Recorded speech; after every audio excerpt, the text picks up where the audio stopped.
Ladies and gentlemen, AERA's President, Chris Gutierrez.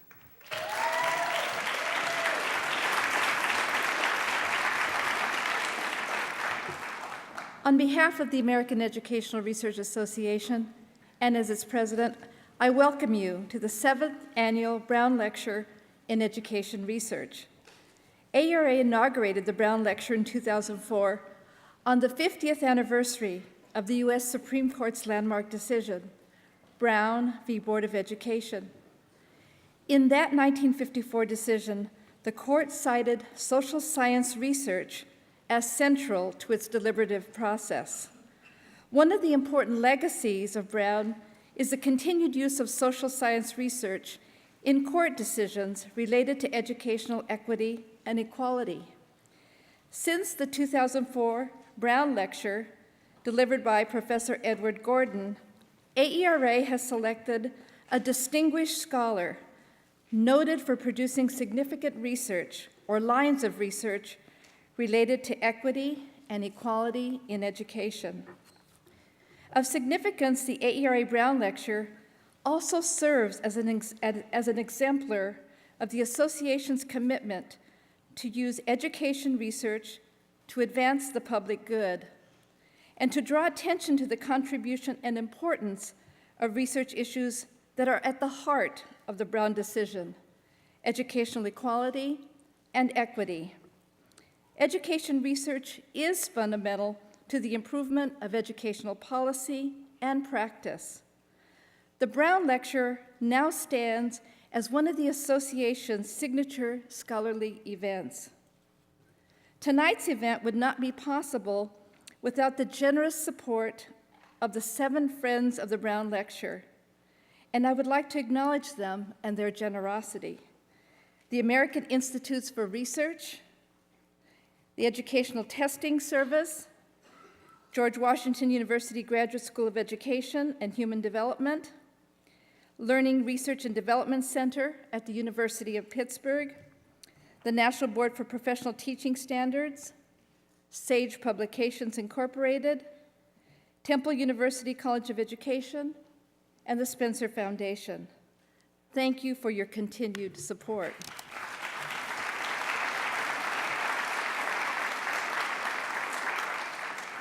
As part of the program each year, AERA also features music that embodies the spirit of Brown, and we traditionally invite student musicians to perform. Tonight, the piano performance is by Aaron Clay, a junior majoring in jazz studies at George Mason University and a 2008 graduate of the Duke Ellington School of the Arts in Washington, D.C.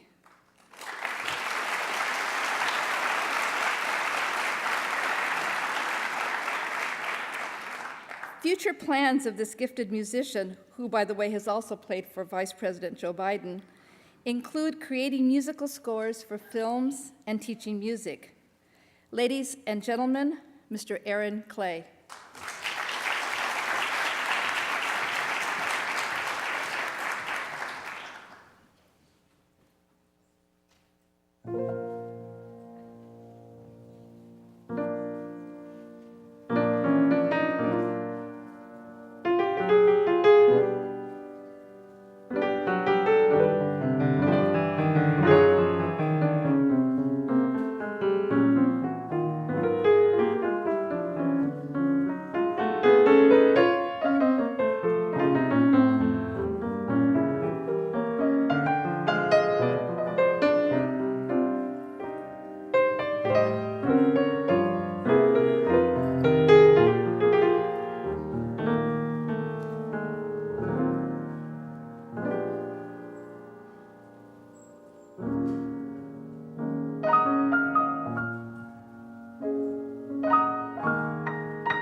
Thank you, Aaron.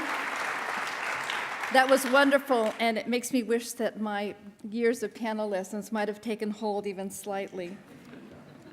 Before we get to the featured part of tonight's event, I would like to acknowledge and thank the Brown Lecture Selection Committee for their work. The committee included past President Carol Lee, Executive Director Felice Levine, George Wimberly, William Watkins, Angela Arzubiaga, and David Connor. Now I invite William Watkins, Professor of Curriculum and Instruction at the University of Illinois, Chicago, and Chair of the Social Justice and Action Committee, to introduce this year's distinguished scholar. Professor Watkins?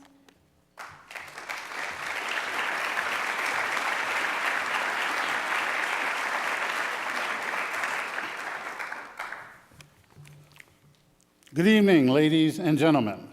On behalf of the Social Justice Action Committee and the Brown Lecture Committee, it is my great pleasure to introduce our Brown Lecture speaker for 2010.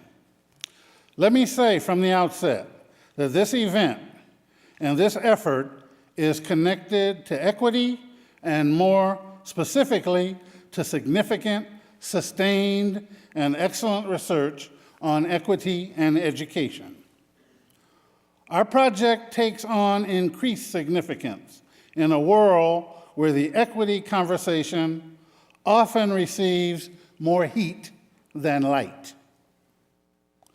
We educators and educational researchers have much to share and much more to do, not only on school language and cultural issues, but also towards the ever-elusive goal of social justice for all people. The issues surrounding immigration, race, ethnicity, citizenship, and language education have vexed America since its founding. Who learns what is a perennial question for educational research and social justice. Language is at the heart of all language, of all learning. More importantly, language is the currency of all learning. According to our speaker, America now has well over 6 million children who live in families where English is not spoken. The education of English language learners is of the utmost political, social, cultural, and educational importance. Our invited speaker is without question one of the nation's leading researchers and authorities on English language learning, bilingualism, and language cognition. Kenji Hakuta took his bachelor's degree in psychology and social relations from Harvard University, magna cum laude, in 1975. He earned the PhD in experimental psychology, also from Harvard, in 1979. On the way to his current position as Lee S. Jacks Professor of Education at Stanford University, he served as assistant and associate professor of psychology at Yale and professor of education and psychology at the University of California, Santa Cruz, and founding dean and professor, School of Social Sciences, Humanities, and Arts, University of California, Merced. Dr. Hakuta is author of well-known books, most notably Mirror of Language and The Debate on Bilingualism. I started counting his published articles, but gave up after the first 110. I also started counting his many awards, but gave up once again. Among the most noteworthy, he was elected to the National Academy of Education. He was selected as a senior scholar fellow for the Spencer Foundation and was selected as a fellow of the American Educational Research Association. Beyond research on language acquisition among English language learners, Dr. Hakuta also informs public policy. He has testified to Congress and other public bodies on language policy, the education of language minority students, affirmative action in higher education, and the improvement of quality in educational research. Dr. Hakuta co-founded Stanford's CLAD-CTEL certification program, which has assisted over 2,000 teachers in California with English language certification. He works in the Strategic Education Research Partnership to improve access to science for English language learners. Finally, Dr. Hakuta's work is especially significant and timely for many reasons. Our shrinking world is increasingly urban, interconnected, and global, facilitated by commerce, access, and technology. The immigration and movement of people will likely continue no matter how many walls are erected. There seems to have developed an unwarranted fear that English and America's place is threatened by bilingualism. Dr. Hakuta's research takes us to a different set of propositions. I proudly bring to you our Brown Lecture speaker of the year 2010, Dr. Kenji Hakuta.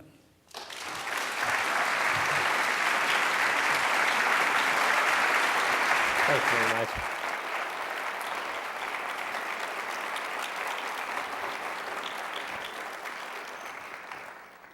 Wow, this is amazing. I feel really honored to be here, and thank you for that wonderful introduction, which would have amused my wife and my mother would have believed. And I really feel honored by your presence here as well. I know, even though the lights don't allow me to see each of your faces, I'm sure I already can recognize many familiar faces, and look forward to seeing you later on, and to the selection committee and to the staff of AERA. I really appreciate the opportunity to just share my perspective for 35 minutes, I understand. So I'm going to turn my timer on, because if I don't, I'm likely to be a professor and just keep going on. And I guess I've been doing this for quite a while now. I feel like one of these kids back here. I don't feel like I've been doing work in this area for now over 30 years, and that's kind of a shocking thing to say. But I will admit that. And what I thought I would do in 35 minutes, which is a genre I'm not used to, because I'm either talking for 20 minutes or for an hour or 2 hours, and this is somewhere in between. But I thought it really would be an opportunity, especially in Washington, where there's so many of you working in the area of policy, to give kind of a 30,000-foot view of what I've seen in the last 20, 30 years being engaged in this area, give a little bit of my own engagement in that process, and then dip down a few times into some specifics that hopefully won't be too confusing. But it's only 35 minutes, so if you get confused, please pardon me, and we'll talk more about it over wine. But really, the issue of opportunity for, or access to educational opportunities for English learners, like many areas of policy, you could think of in terms of the carrots and sticks that are available in the policy and practice arenas. So among the sticks are the Civil Rights Act, Equal Educational Opportunities Act, and some court decisions, including Lau v. Nichols, which I didn't put up there, and what we will, I will come back to, called the Castaneda interpretation, but these are the sorts of things enforced through civil rights laws in the courts, and those would be those sticks that drive the process. And then there are also the carrots. Not everyone thinks of NCLB as a carrot, but the Elementary and Secondary Education Act, both in Title I, Title III, and other pieces of it, certainly are the incentives out there to drive policy. But I think the area of English language learners is particularly fortunate to have an interpretation of the Civil Rights Act of 1964, brought down through Lau v. Nichols in 1974, unanimous Supreme Court decision, about equal treatment, and not the same treatment, but equal treatment that may be different for English language learners, and which became encoded within the Equal Educational Opportunities Act, and then was interpreted through a court decision in 1981 in the Fifth Circuit Court of Appeals by this judge, who I've never met, but has become a great admirer and to me a hero, in her interpretation of what appropriate action, what would constitute appropriate action for a school district or state in basically upholding the Equal Educational Opportunities Act for English language learners. And she basically wrote in her opinion, and I just verified talking to lawyers involved in that case at that point, that this was really her own thinking. It wasn't, an experts who had said, this is what you should do, this is what you should say, but it's turned out to be very useful to us, that there are three standards that actions should meet in addressing the needs of English language learners. One is it should be based on sound educational theory, should have some basis in expertise, which is very important, of course, for those of us involved in the research enterprise. And then the second is that it should be implemented. The implementation should be implemented with adequate resources. And then third, that after a period of time should be evaluated for results, in terms of outcome and whether it's addressing the needs. And there's actually a fourth prong to Castaneda, which is that if the results aren't satisfactory, that you should either reform your implementation or revise your theory. And so it really gives, for those of us in this field who are researchers looking for ways of interacting with this piece of policy and implementation, a tool through which we can say, is this really what the theory says? Is this what, is the implementation appropriate and so forth? It really gives a crack in the door, so to speak, for those of us working in this area. And that's where I am particularly thankful to the wisdom of that decision. Which brings us to this question of what is sound theory.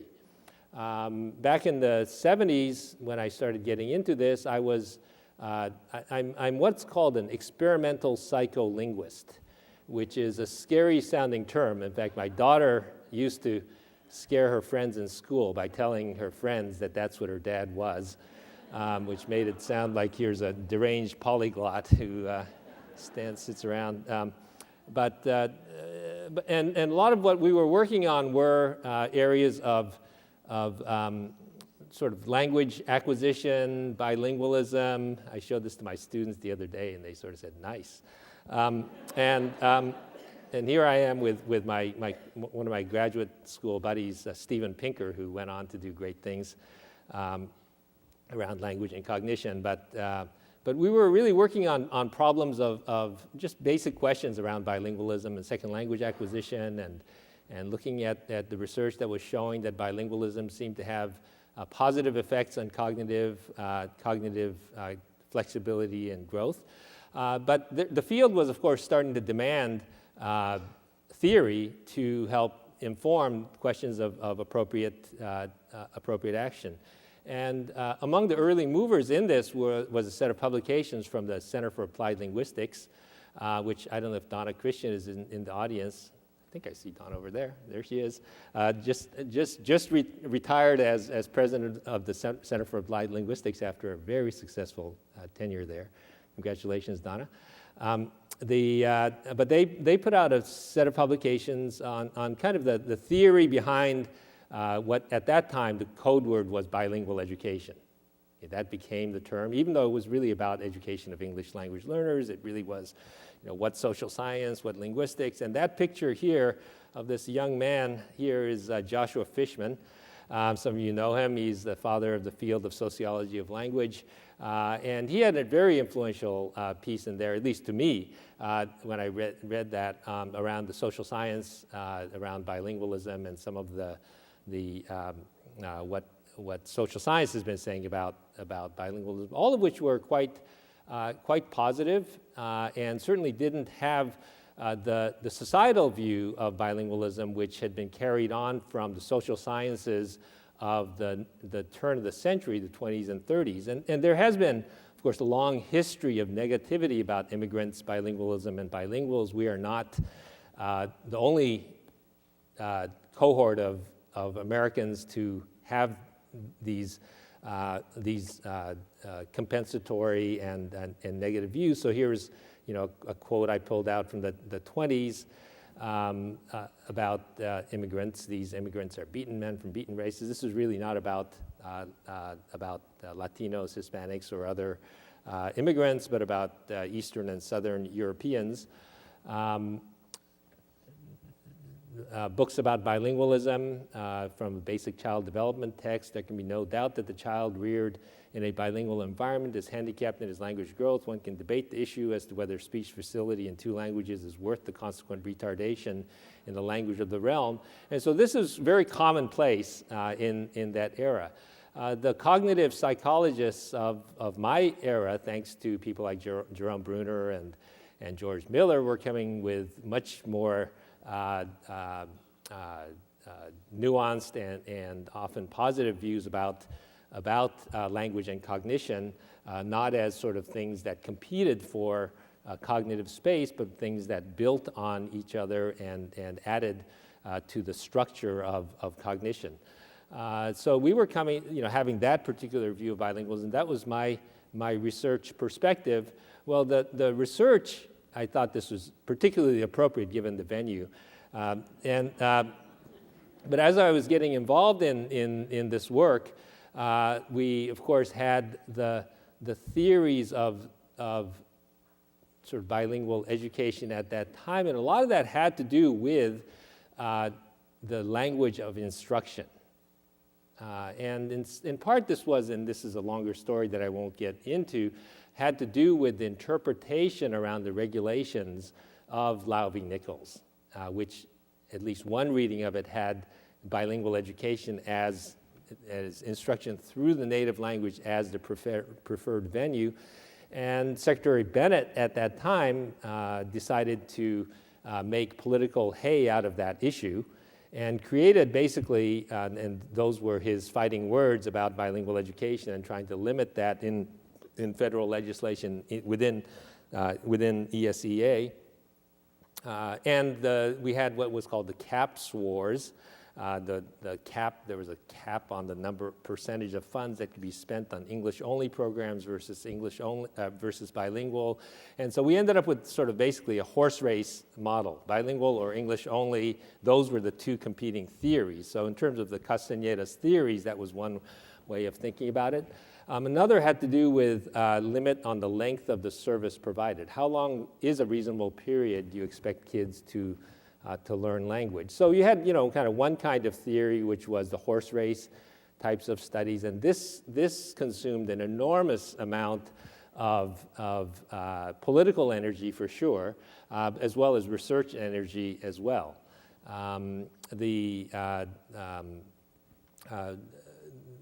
Some of the funding that was available for research, which was funding the kind of work, in fact, that's how I got into the field, was NIE in those days, National Institute of Education, was using and supporting funding of people like myself studying basic psychological processes and bilingualism. And that money dried up, and I looked around and realized that money was going into evaluation studies to see racing these horses of bilingual versus English only, but that was one kind of theory which the research tested.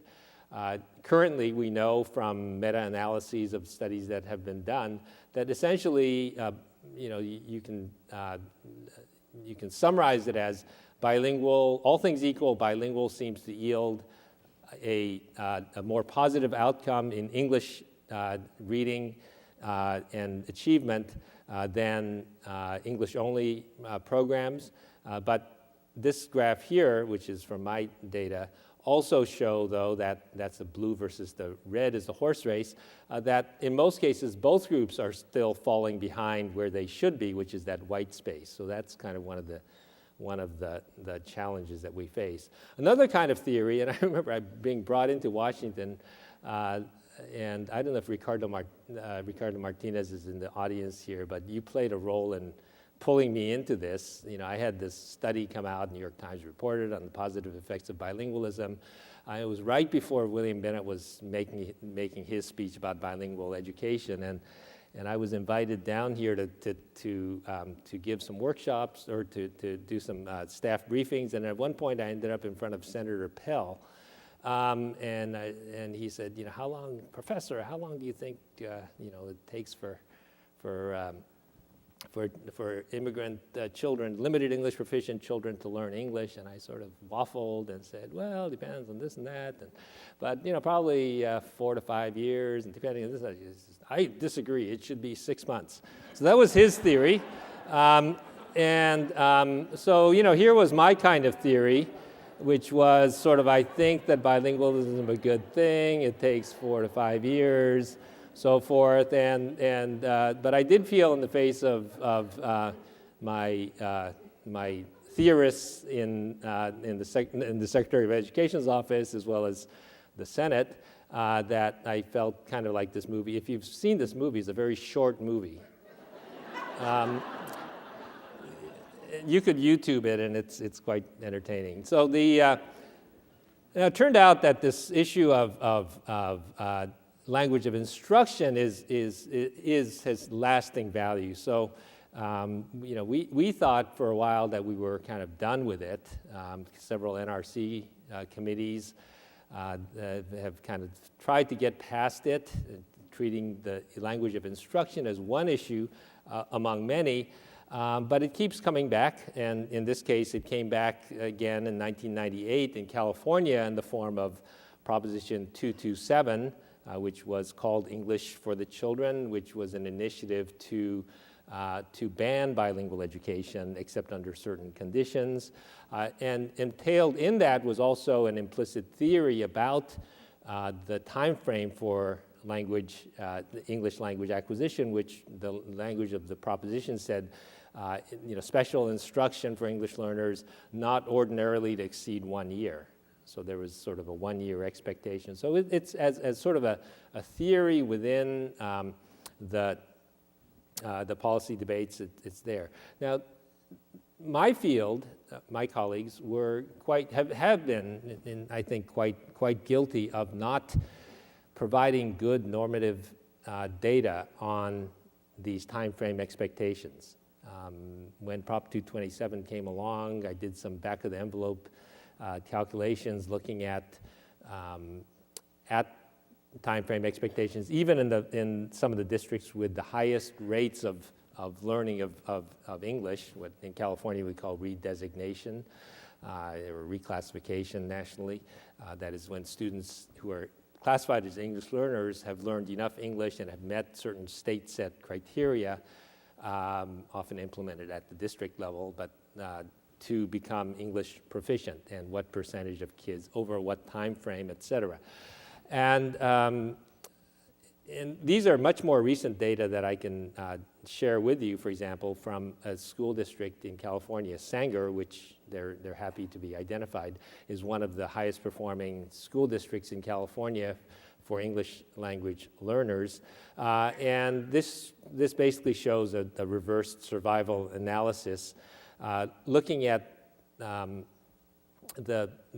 amount of time for kids who entered in kindergarten, which is 0, the probability of attaining these different levels. And the first one, blue, is just moving from level 1 to level 2, right? And then the red is for level 3. So you can see with that red line that, for example, at second grade, about 80% of the kids have moved to level 3, which is faster than where you find it in most districts. But when you get to moving into levels 4 or 5, which is the sort of the proficient levels of English proficiency, that's the green line that you see. And you will notice that that takes, somewhere between 3 to almost 7 years for about 80% of the kids. And this is probably an underestimate because this is the kids who are of the most stable.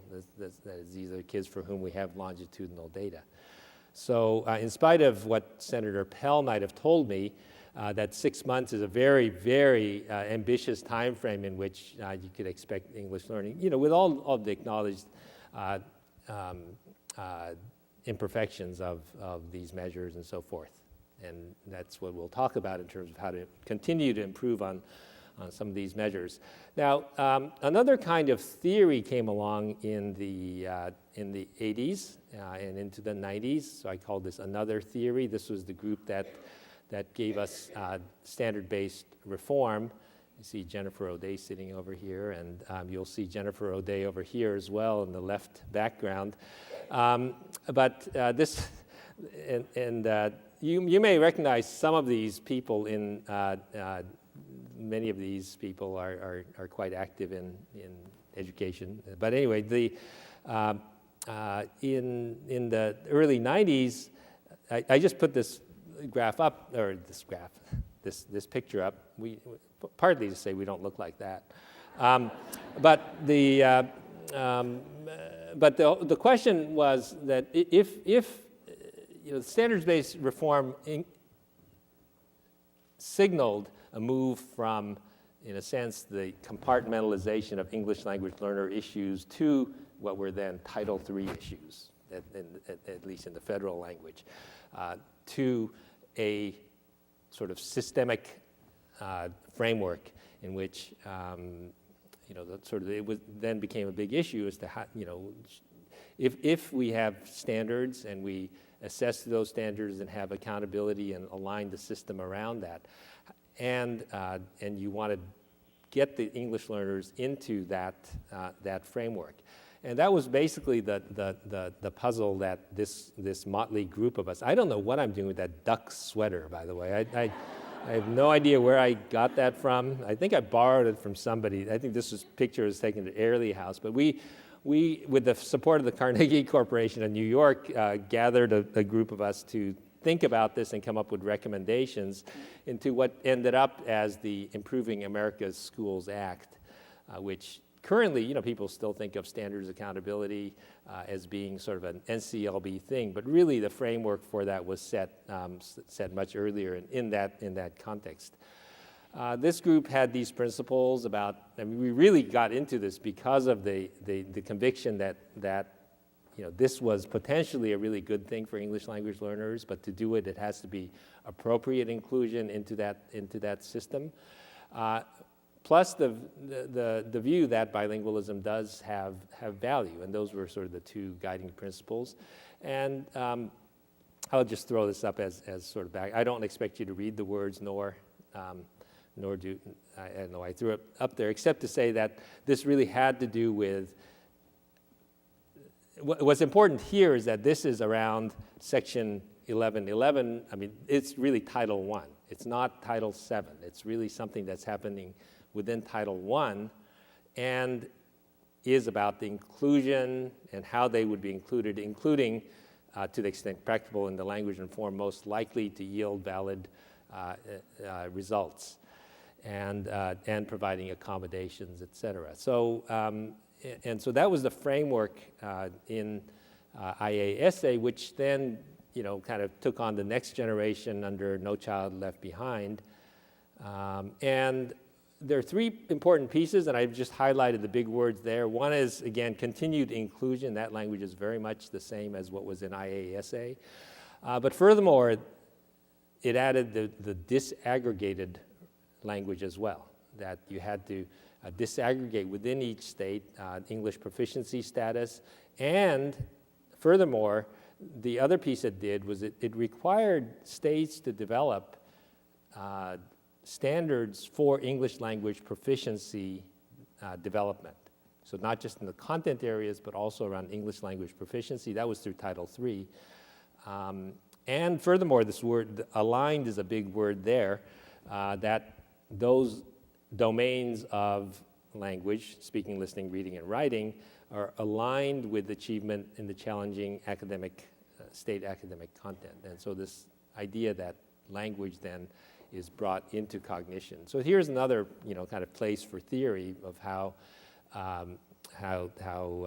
language and cognition are aligned. Jennifer, this is your slide from your the Title III evaluation. But this shows, for example, this is just an example of this is the assessments in English language proficiency. So these aren't the reading and math achievement for Title I, but in Title III, the implementation of standards. And up until the early 2000s, California was an early mover in this that had it predated the standards, but NCLB kicked in and created these standards by states.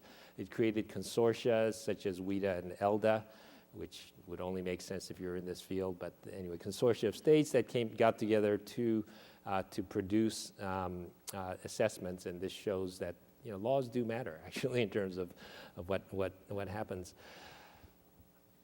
I threw this in here just to say, with that came the realization about a concept called academic language.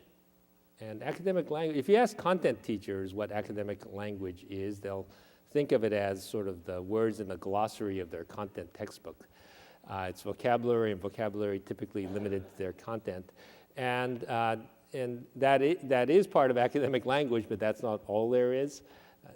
Earlier I showed you those different levels of English language proficiency from 1 to 5, and much of what it involves sort of the moving upward in that, along the upper end of it is really learning not just vocabulary, but complex structures and other things. And then there's sort of subject-specific kinds of language as well, and here I just put up, this is an example from a science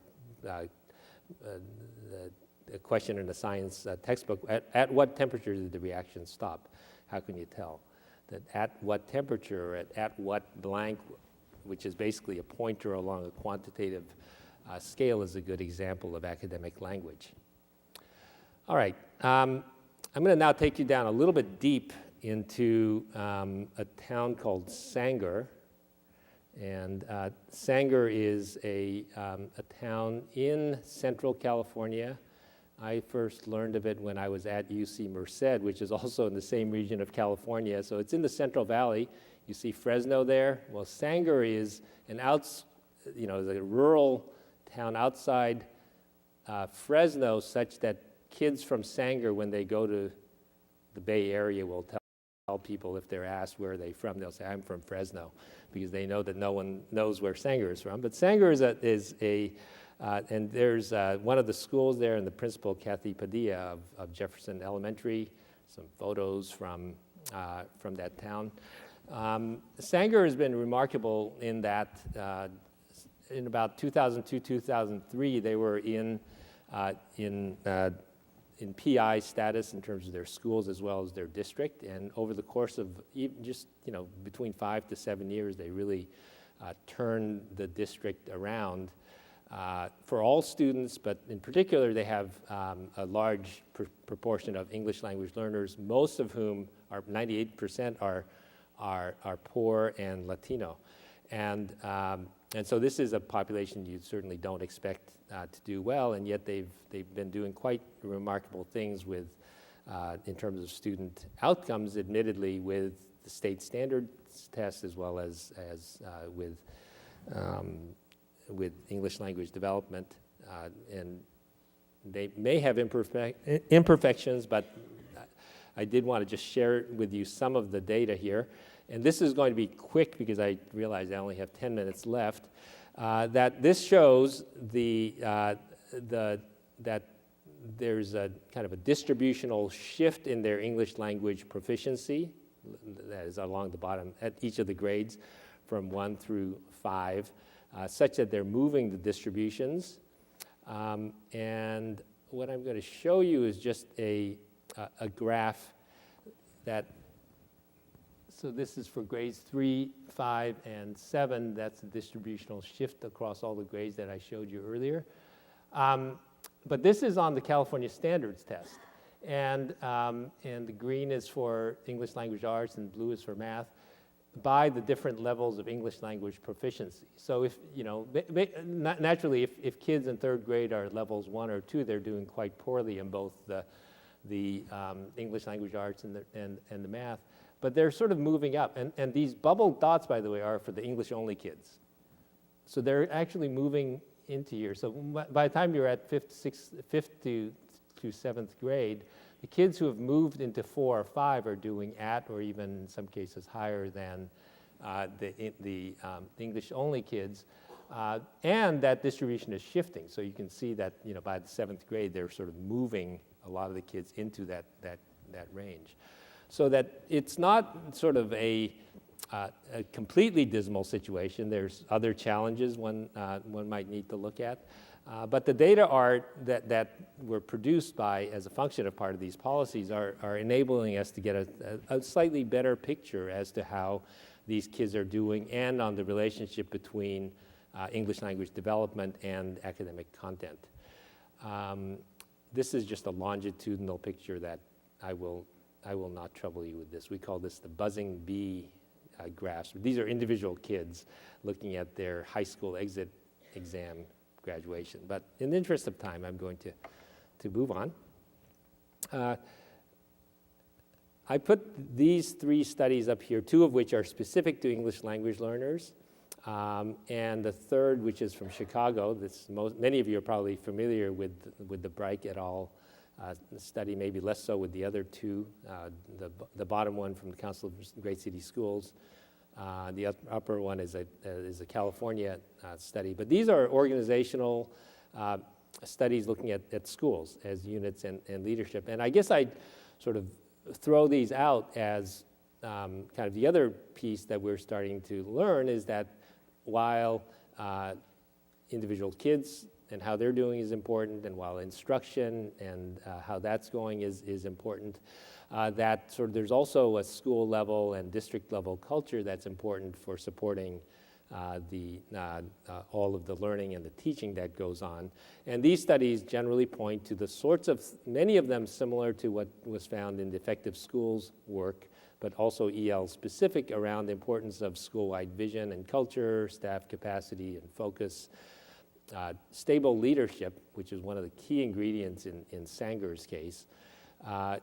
And the "and" is really what's important here, that the English language development and core curriculum as areas of focus, use of assessment and data, and especially how the data are used to inform instruction, and then the engagement of parents, community, and trust. And these are all sort of, I think, really key findings that organizational literature is just beginning to show, but I think as you spend more time in schools and districts, you realize how important that is. What we have learned, I'm just going to quickly go through these, and these are really the takeaway points. Then what I'll do after this is to look forward just for a few minutes in terms of what we can expect moving forward from this point on. One is we don't need to be scared by bilingualism, although we probably will continue to be because it's a cultural thing. I wish Stephen Colbert would do something with that one. I think that's English language development takes time. We can be more focused and direct, but it still takes time. There's something called academic language that goes beyond just the vocabulary and the content glossary. It would be a good thing to get content teachers engaged with its development. And how we do that, I think, is a huge challenge. How do you get science teachers and math teachers and social studies teachers to think of themselves as teachers of language? Long-term English learners demand particular attention, and that was actually the buzzing bee graph, but I take my word for it.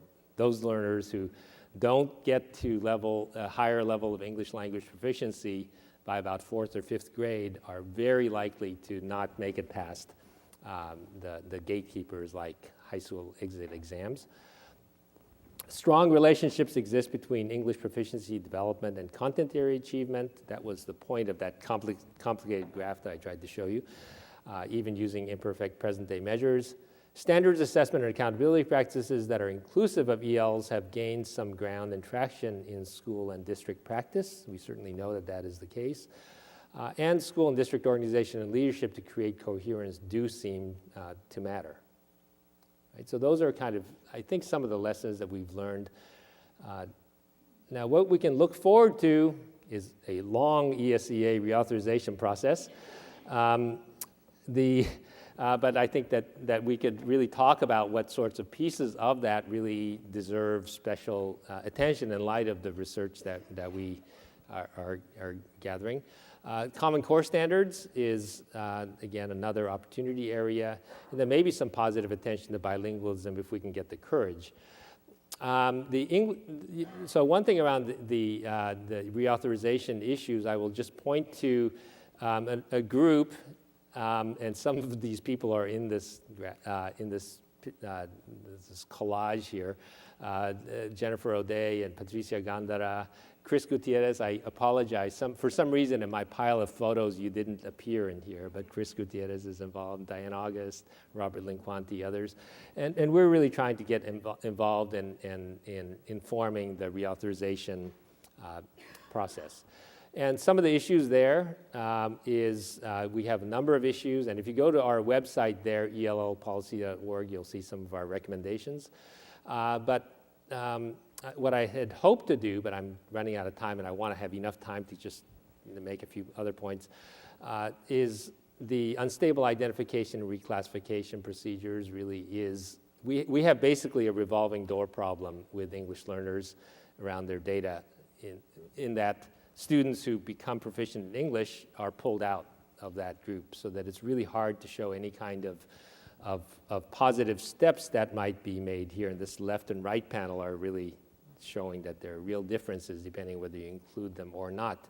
And we strongly recommend the inclusion of them.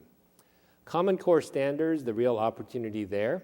If you haven't looked at the Common Core Standards, I encourage you to do that. And around English language arts, there really is a specific highlighting of reading and writing standards around the content areas in science and in social studies, which is going to bring in the content teachers into language arts.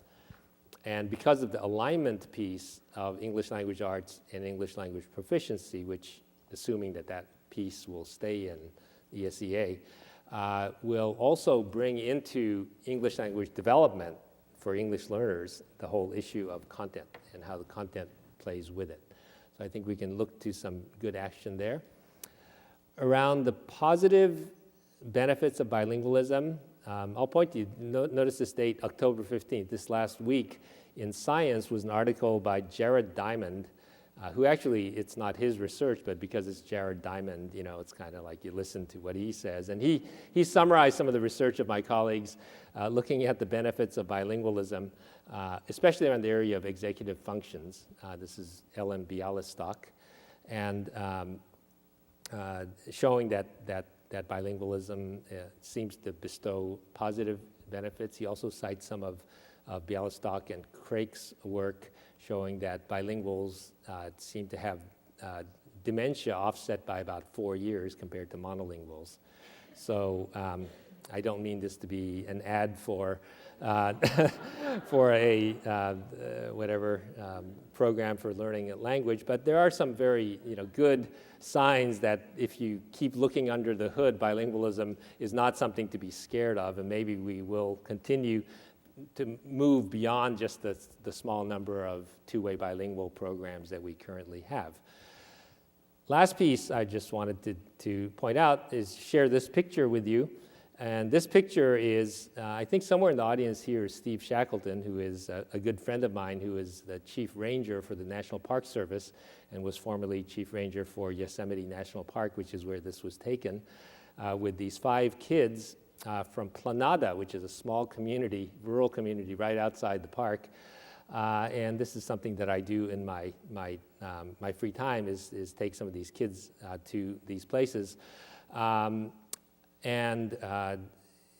I just throw this up here because this is an important part of their education that I think we keep forgetting. That is, the data I've showed you is an extremely narrow slice, although important slice, but a very narrow slice of what we expect to have of our children, just around reading, English language development, English language arts, that there's a lot more to global citizenship and becoming a human being, and giving kids access to these kinds of things, which we tend to think of as, you know, a Knowles or an outward bound kind of experience, is, I think, a really important piece. And so somewhere in there, I'd like to throw in the kinds of Castañeda pieces there around theory that we, you know, hopefully we can develop the kind of theory that broadens it beyond just the way in which we've narrowly done this. So thanks to my colleagues at Sanger Unified, and to my graduate student Karen Thompson, who's a data wizard, and to Judge Crandall, who I've never met, but I really appreciate them. And I just thought I'd leave that up here. Although I know we don't have time for questions, this is just a list of the key words from my talk today. So I think I'm now standing. By the way, this is for Jennifer O'Day, because she makes fun of the fact that I never spend an opportunity to advertise my website, WordSift, which creates these visual resources. It's a free website. Just go there and throw in text, and it'll create these clouds and so forth. So anyway, I don't know if there's time for questions, or if the questions will be over drinks or what? Chris? Over drinks? Okay, I understand it's over drinks. So anyway, thank you very much for your attention. Thank you.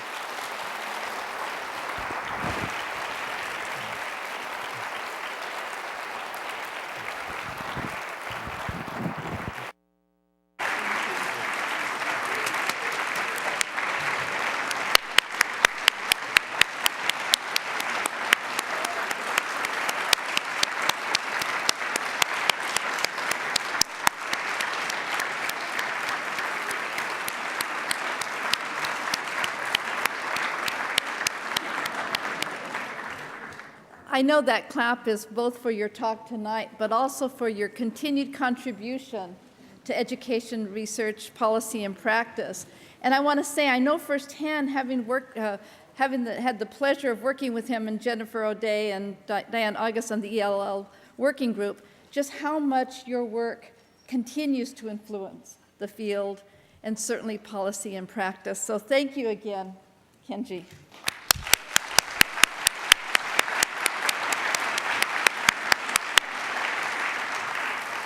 So that we can get to those questions, I just would like, in closing of this part of tonight's event, I want to remind you that there will be a reception in the foyer immediately outside this auditorium. We also invite you to sign the guest book we have provided for Kenji as a remembrance of this wonderful occasion. I also encourage you to attend, believe it or not, next year's Brown Lecture on October 27th, 2011, and I especially invite you to our annual meeting in New Orleans, April 8th and 12th, a little self-serving plug there. Our theme for the conference is Inciting the Social Imagination, Education Research for the Public Good. Thank you all for coming, and please join us in the reception. And again, thank you to Professor Hakuta.